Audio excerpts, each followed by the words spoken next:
Día 9 de marzo. Conmemoración de Santa Francisca Romana religiosa. Oficio de lectura. Nació en Roma el año 1384. Se casó joven y tuvo 3 hijos. Vivió en época de muchas calamidades. Ayudó con sus bienes a los pobres y se dedicó al servicio de los enfermos. Fue admirable su actividad en favor de los pobres, así como su dedicación a la práctica de las virtudes, especialmente de la humildad y la paciencia.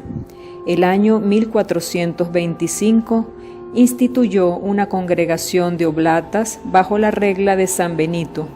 Murió en el año 1440. De la vida de Santa Francisca Romana, escrita por María Magdalena Anguillaria, superiora de las Oblatas de Tor. La paciencia y caridad de Santa Francisca. Dios puso a prueba la paciencia de Francisca, no solo en los bienes exteriores de su fortuna, sino que quiso también experimentarla de muchas maneras en su cuerpo a través de graves y prolongadas enfermedades que tuvo que sufrir, como se ha dicho antes y se dirá luego. A pesar de ello, nunca se observó en ella el menor gesto de impaciencia, ningún síntoma de desagrado por la torpeza con que a veces la atendían. La prematura muerte de sus hijos, a los que amaba tiernamente, puso en evidencia la constancia de Francisca, la cual, sin perder nunca su calma, supo conformarse a la voluntad de Dios, dándole gracias en toda circunstancia.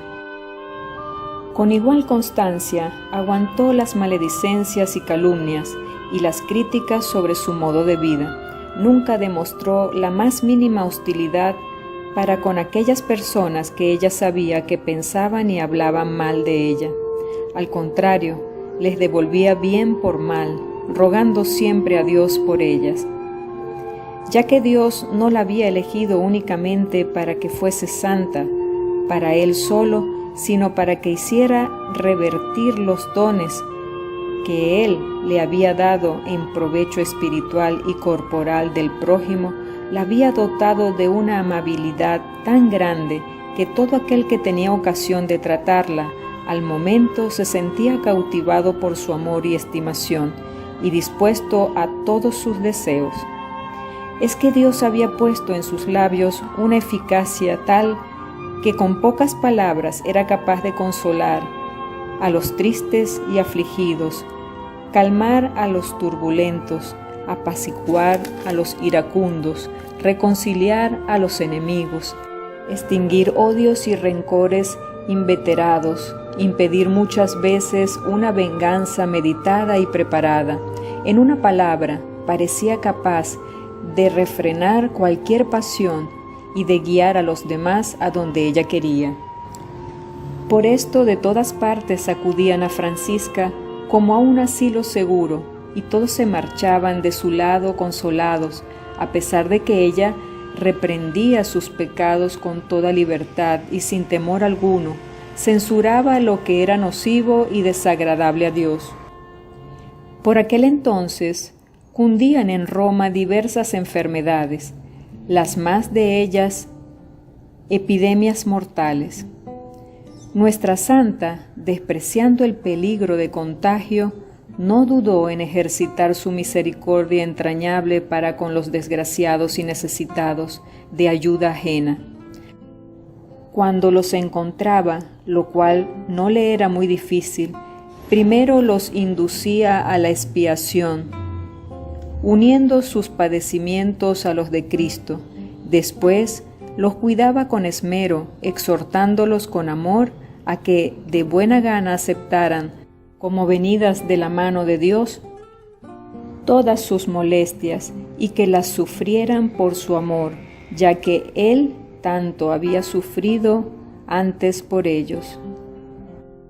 Francisca no se contentaba con cuidar a los enfermos que podía acoger en su casa, sino que los buscaba en sus cabañas y en los hospitales públicos, y al encontrarlos aliviaba su sed Les hacía la cama, vendaba sus úlceras, y cuando más repugnantes eran éstas y mayores náuseas le producían, más diligencia y cuidado ponía en tratarlas.